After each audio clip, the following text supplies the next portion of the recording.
Hindi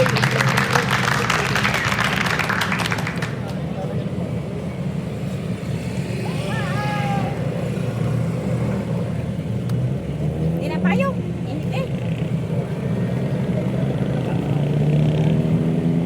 Kapano yan? Okay, so ito yung pangako natin noon na bibigyan natin ng solusyon yung traffic dito sa ating may tapat ng school. So, gagawa natin to ng konting adjustment ng para sa widening ng kalsada. And then, siguro titingnan natin kung aabot doon sa may hindi natin gigibayin yung hagdan. Subukan lang natin kung saan po pwedeng umabot. And then, kung may konti pang natitirang budget na pwede natin magamit, sasama na natin yung kabila para medyo mas maluwag na konti ang maging galawan ng mga tricycle.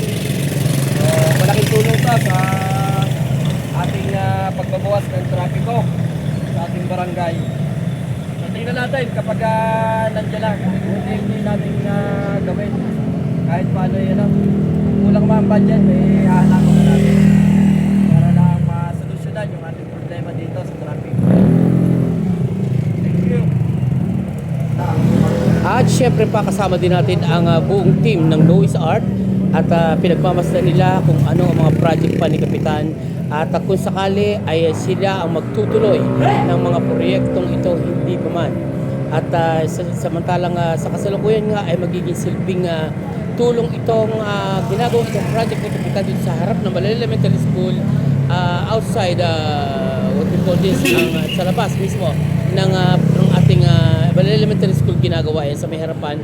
At kung sakali ito yung magagawa, katulad nga ng sinabi ko before, na ito ay magiging silbing ika nga ay parking area, parking lot ng ating mga tricycle driver ng kanilang mga tricycle na magiging parking area upang pagkatapos masundo ang mga bata ay dyan sasakay at hindi delikado ang pagtawid-tawid ng mga bata para sumakay lang sa kanilang service. At istambayan na rin yan ng mga tricycle na mag-aabang dahil malaking tulong ito kung sakasakali para maiwasan at lagi na napapansin natin at napapansin din ni Kapitan na palaging diyan sa mga area yan ay palagi ng traffic. So para maiwasan ang traffic, pag nalagyan ito, mababawasan yan. At ang mga tricycle ay medyo papasok doon sa loob na yon na magiging silbing waiting area ng ating mga service ng ating mga estudyante.